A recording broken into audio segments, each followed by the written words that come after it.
I'lam anna sauma, sesungguhnya puasa ibadatun ibadah la yaqa'u 'alaiha hawasul ibad. Ibadah puasa itu suatu ibadah yang terhindar daripada penilaian hamba Allah atau orang lain.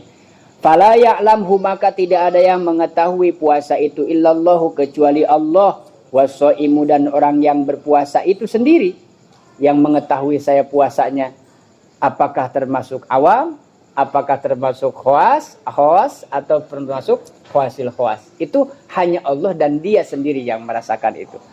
Kalau saya masih puasa, nggak makan, nggak minum, tapi tidur dari sahur sampai buka, sah nggak? Sah. Gitu ya.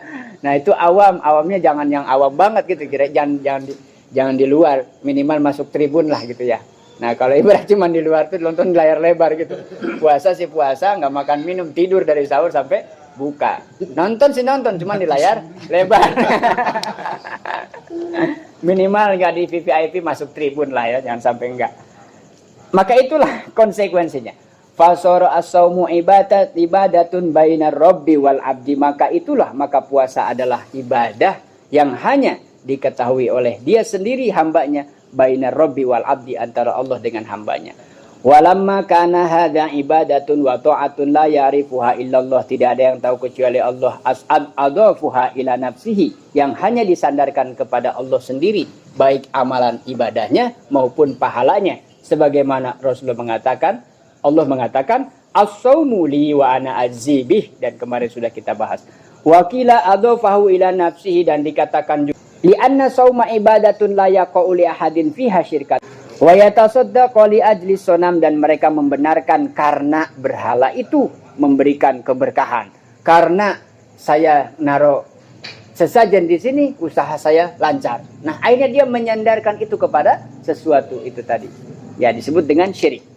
Wa huwal kuffar wa laisa minal ibadi ahadun yasumu lis-sonam. Tapi enggak ada orang puasa untuk dipersembahkan kepada berhala, dipersembahkan kepada matahari, bulan, dan bintang. Kan yang tahu hanya Allah. Berhala mana tahu kita puasa? Batu, pohon besar itu mana tahu kita jujur puasa dan tidak? Tapi Allah kan tahu. Bal yasumu lillahi ta'ala kholison. Maka itulah puasa hanya untuk Allah kholison. Benar-benar kemurnian ibadah yang langsung oleh Allah yang melihat, juga Allah yang membalas. Falamma kana hadza ibadatun la yata'abbadu biha li ghairillahi wa hiya ibadatun khalisatun lillahi ta'ala adafahu ila nafsihi. Faqala as-saumu li wa ana ajzibih. Ini masih penjelasan tentang ana ajzibih itu ya. Dan maka saya enggak perlu jelasin ulang. Faqauluhu wa ana ajzibih, yakni akunu lahu an saumihi an ala karomir rububiyah la ala istihqaqil ubudiyah. Jadi puasa itu sampai pada tingkatan yang rububiyah, bukan yang bersifat ubudiyah. Sebab praktek ibadahnya tuh kayak apa puasa? Prakteknya tuh, yang sholat ada takbir, wudu ada basuh muka, sedekah ada mengeluarkan harta, membantu orang ada perbuatannya, ada sikapnya. Puasa ini nggak ngapa-ngapain gitu. Setelah fajar imsak itu diam, ngapain? Nah karena nggak ada ngapa-ngapainnya, maka fadilah puasa begitu banyak. Itu minimal menjadi tanda orang yang betul-betul menghususkan puasa sebagai bulan yang istimewa, sebagaimana pahalanya di bab pertama. Orang yang menghususkan puasa, ternyata itu yang menyebabkan Allah mengampuni seluruh dosa-dosa. Wa qala Abul Hasan. Nah ini kan qala Abul Hasan, jelas siapa yang mengatakan. Abul Hasan. Makna qauluhu ana ajzibih, yang dimaksud kata-kata ana ajzibih kullu ta'atin, setiap taat thawabuhal jannah. Setiap ketaatan Allah berikan pahala surga. Allah sering sampaikan reward. Anda bangun masjid di bumi, Allah bangunkan masjid di surga, kota di surga. Beri sedekah jariah sampai di alam barzah dan seterusnya, tidak akan putus jariah itu. Ini bahasanya. Ini orang sedekah jadi cabang 700 dikali 700 dikali dan seterusnya. Nah itu yang berbeda dengan puasa. Wa saumu jazauhu liqa'i, kata Allah. Puasa itu pahalanya langsung berhadapan, bertemu dengan aku nanti di surga. Itu yang dalam kitab Syarhul Ummatil Muhammadiyah. Nikmat terbesar penghuni surga ada ru'yatu rabbi. Dia memandang langsung zatnya Allah seperti apa. Wa yanduru ilayya, dan melihat langsung aku, memandang aku, wa yukallimuni, dan aku langsung berbicara di hadapan setiap orang yang berpuasa. Tidak lagi lewat malaikat Jibril. Itu yang menjadi motivasi tingkatan puasa dari awam ditaikan menjadi khawas, ditaikan khawasul khawas. Tahun kemarin kita masih awam, tahun ini Udah khawas. Udah khawas nih. Agak udah mendekati khawas ya. Dan minimal ada peningkatan lah begitu. Ya bahasa kitanya kemarin puasa nggak hatam Quran, sekarang hatam. Karena banyak di rumah misalnya gitu. Kemarin ada yang kurang puasanya, sekarang full misalnya begitu. Itu yang minimal itulah tingkatan-tingkatannya, mesti ada peningkatan. Wa yukallimuni wa ukallimuhu bila rasulin, tanpa ada rasul di sini bukan Rasulullah maksudnya. Bila rasulin tanpa perantara. Jadi kita bicara dipanggil Allah, dikatakan oleh Allah, diserahkanlah itu surga dengan segala kenikmatannya tanpa perantara. Nah, tapi langsung oleh Allah sendiri. Bila rasulin wala tarjamanin, tidak ada penerjemah. Nanti ketika Allah berkata langsung berfirman dengan orang yang berpuasa, intaha wis tutup, selesai kata-kata daripada Abul Hasan. Maqalahu fi mukhtasari raudhah, itu terdapat dalam kitab Ar-Raudhah. Fahfadhu wansahun nasi, maka jagalah wansahun nasi wala mutasyabbihin, dan jangan sampai orang-orang menjadi orang-orang yang menyerupai mereka yang tidak khusyuk di dalam puasanya. Wa yajuzulan, diperbolehkan lisoimi, bagi orang yang berpuasa, ayyamissa, masayamusu, ayyamusa. Langsung tuh menyentuh. Ini masuk juga bahasan sedikit tentang fikihnya yang kemarin. Jadikan malam itu untuk berhubungan lah gitu ya, ayat yang kemarin sebelumnya itu. Ini disinggung juga. Yajuzul lisoimina, boleh bagi orang-orang yang berpuasa, ayyamusamro'atahu, untuk menyentuh istrinya. Mas terus nggak ada sih ya, saya lumayan. Menyentuh istrinya sama. Menyentuh istrinya ya, bukan menyentuh perempuan tapi istrinya. Kalau istrinya jelas. Wa imro'atihi wa yuqabbiliha. Qabla sebelum, kalau qabbila tulisannya qafba lam sama-sama, tapi kalau qabbila mencium. Jadi kalau nggak ada harokatnya bisa qabla, jadi sebelum. Tetapi ini kubila, menyiumnya. Fi Ramadana boleh, nyentuh boleh, nyium boleh. Indana idza kana ya'manu, ketika yakin aman lah, bisa mengendalikan. Kira-kira nggak bisa mengendalikan, ya jangan. Jangan. Harus cakram. Idza kana ala nafsi fa in khofa. Bagaimana kalau dia khawatir? Fa in khofa. Fa in khofa, apabila dia khawatir ala nafsihi aljima, khawatir dari megang-megang terus nyium-nyium dan seterusnya sampai khawatir berbuat jima, maka apa? Nah, ini khauf ya, ada kekhawatiran kan belum tentu, tapi ada kekhawatiran. Awil inzal, atau dia cuma nyentuh-nyentuh sampai dia klimaks.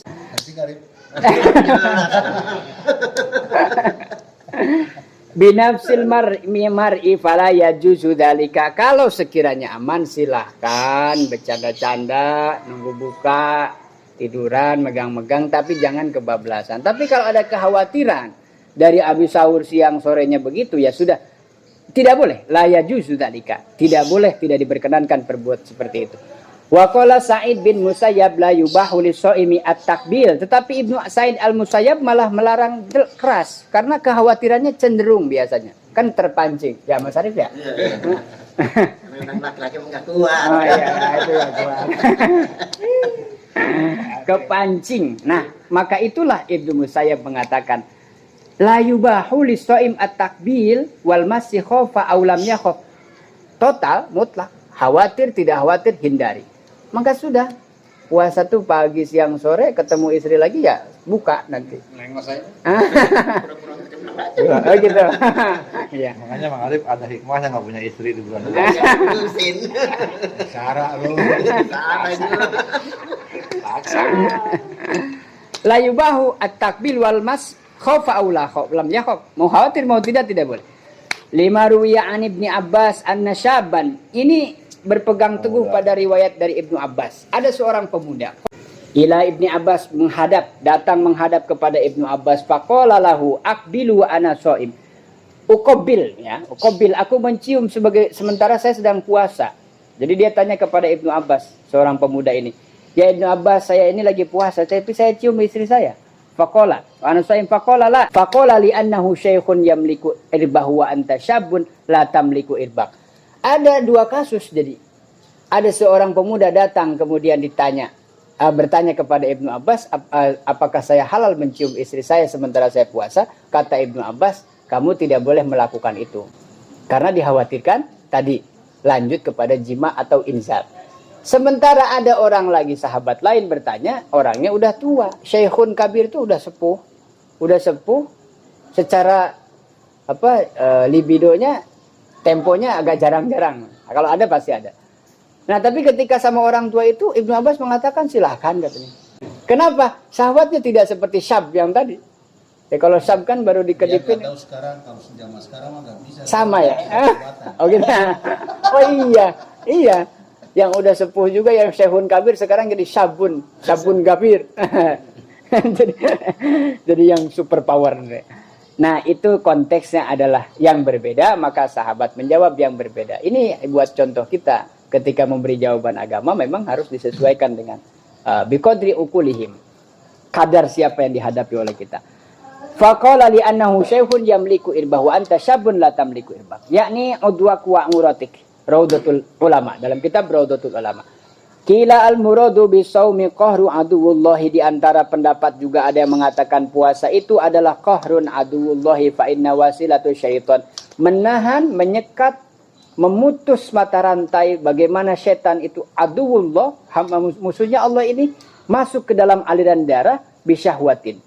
Dari aliran darah itu menimbulkan syahwat-syahwat. Maka ketika orang berpuasa, wa innama taqwa syahwat bil akli, maksudnya bukan akal, bil akli wa syarbi, dan minum. Dan syahwat itu bisa berkurang ketika orang makan dan minumnya juga berkurang. Berarti kalau dikatakan jangan banyak makan, itu benar juga ya, karena banyak madorot gitu. Di antaranya malas, misal kalau di pondok apalagi, makan diomelin kayak banyak-banyak. Ya karena malas ngajinya, hafalannya kendok katanya. Mangan bae, oh gitu. Makan aja semangat, sementara hafalannya ketinggalan terus. Bil akli, fala yastafadu minas shaumi qahrun aduwullahi ta'ala wa kasru syahawati illa bitadlilin nafsi. Makan dan minum sebetulnya tidak pengaruh kalau orang punya niat yang betul katanya. Mau makannya gimana, yang penting tadi dijaga. Kalau prinsip dalam Al-Quran tidak hanya halal tapi toyiban. Halal dan toyiban dijaga, sumbernya yang bagus. Bitadlilin nafsi bikillatil akli. Maka setidaknya kalau mengurangi makan itu mengikuti Rasulullah, yang makan itu kadang sedikit-sedikit dan bahkan menahannya. Walidaruya fi masyru'iyati shaumi, karena itulah diriwayatkan disyariatkannya puasa. Annallaha ta'ala khalaqal aqla, diriwayatkan ketika berpuasa itu akan disyariatkan, diturunkan perintah puasa kepada Rasulullah. Pada sebelum itu Allah menciptakan, itu awalnya Allah menciptakan akal. Faqala akbil, Allah berfirman kepada akal, akbil, sini menghadap. Fa'akbala, maka akal itu menghadap. Tsumma qala adbir, mungkur tuh, sana gitu. Sini menghadap. Coba balik sini badannya. Coba balik sana gitu. Itu coba menghadap, coba membelakangi maksudnya. Mungkur itu begitu. Allah perintah kepada akal, akbil fa'akbala. Tsumma qala adbir fa'adbaro. Mundur maka mundur, dia membelakangi. Tsumma qala man anta. Setelah itu Allah tanya, man anta wa man ana. Akal, man anta, siapa engkau? Wa man ana, dan siapakah aku? Qalal aqlu, akal itu menjawab, al aqlu anta rabbi wa ana abduka. Kemudian akal itu menjawab, engkau adalah Tuhanku, wa ana abduka, dan aku adalah hambamu ad-dhaif yang lemah. Faqala Allah Ta'ala ya aqlahi akal, ma khalaqtu khalqan a'azzu minka, tidak ada yang aku ciptakan yang lebih mulia daripada engkau. Jadi akal sebelum dimasukkan ke organnya manusia, atau akalnya sebagai otak dalam bentuk fisik, akal itu fungsinya untuk berpikir. Maka Allah katakan kepada akal, dipujilah dia. Ma khalaqtu khalqan, tidaklah aku ciptakan satu ciptaan a'azzu, yang lebih mulia minka. Jadi isim taglib, gulabah, yang lebih mulia daripada. Jadi selain engkau tidak ada yang lebih mulia. Maka manusia patokan kemuliaannya ada pada akal, yang itu diabadikan dalam khalaqnal insana fi ahsani taqwim. Ujungnya tuh tsumma radadnahu asfala safilin. Kalau tidak dengan akalnya ini, maka ahsani taqwim di sini bukan cuma prosesnya, tetapi kelebihan Allah berikan akal kepada manusia. Jika dimanfaatkan dia bisa melampaui ketaatan malaikat. Jika tidak dimanfaatkan dia bisa melampaui kerendahan derajat daripada yang terendah. Gitu, lebih daripada binatang. Itu riwayat ketika akal disaksikan atau dipersaksikan di hadapan Allah Subhanahu wa taala. Tsumma khalaqa. Setelah itu Allah memanggil, Allah menciptakan lagi namanya an-nafsu. Faqala, maka Allah juga sama memperlakukan nafsu ini seperti akal tadi. Faqala laha, Allah berkata kepada nafsu, laha akbili. Nah, tadi nafsu itu dianggapnya muannas, maka kalimatnya bukan akbil, akbili. Kalau laki-laki ta'al, perempuan ta'ali, gitu, itu beda. Akbili, sini kamu. Falam tajib, diem baik gitu. Dipanggil sama Allah, sini, diem gitu. Ini nafsu nih. Lam tajib, summa qala laha, kemudian Allah berfirman lagi, berkata lagi, man anta? Ya sudah, nggak ngadep, nggak mau ya. Akhirnya tanya, man ana wa man anta? Siapa saya dan siapa kamu? Faqala, maka nafsu itu menjawab, ana, gua. Nafsu itu. Wa anta dan engkau adalah engkau. Jadi nggak ada hubungan. Nafsu itu begitu di hadapan Allah, coba begitu.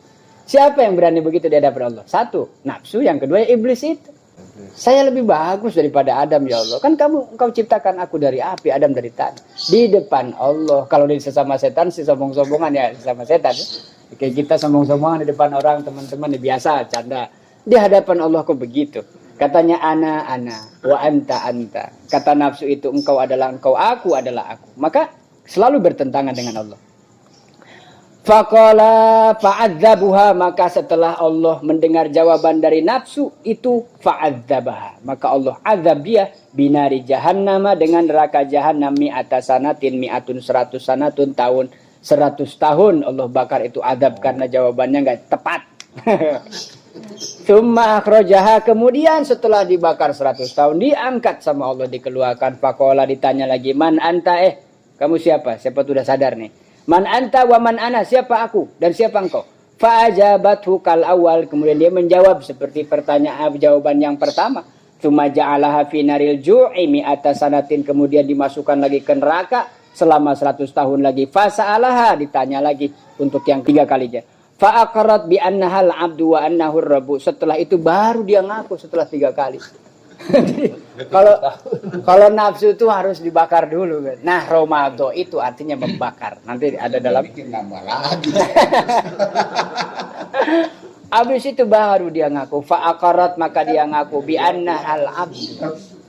Setelah 100 dia bakar, diangkat, masih begitu jawabannya, dibakar lagi 100 tahun lagi diangkat. Yang ketiga kalinya barulah dia fa'aqarat, dia ngaku bi annaha, bahwa sesungguhnya dia adalah nafsu tadi, al-abdu wa annahu, dan sesungguhnya Allah ar-rabbu, Tuhan. Fa'aujaballahu ta'ala 'alaiha as-shaumu bisababi dzalik, maka dari cerita itulah syariat puasa diturunkan kepada Nabi Muhammad SAW, karena nafsu itu tidak bisa dikendalikan kecuali harus dibakar dulu. Cara ngebakarnya kita kembali ke belakang, dikurangi makannya, ditahan tidak makan dan minum dari pagi sampai sore, kemudian menghindari syahwat-syahwat. Dalam rangka apa? Sedikit demi sedikit menahan, maka itulah yang disebut dengan syahwat itu berkurang. Bukan hilang, dan tetap aja pengen mah ya Pak ya. Siang-siang lemas gitu, lihat lagi masak kayaknya pusing banget. Harus keluar lihat yang lewat. Sama gitu. Cuman dikendalikan, punya kendali. Mishkat, dalam kitab Mishkatul Anwar. Kila al-hikmatu fi fardiyati shaumi, hikmah dalam kefarduan puasa itu salatina yauman. Apa hikmahnya kok puasa 30 hari? Apa sebabnya kok puasa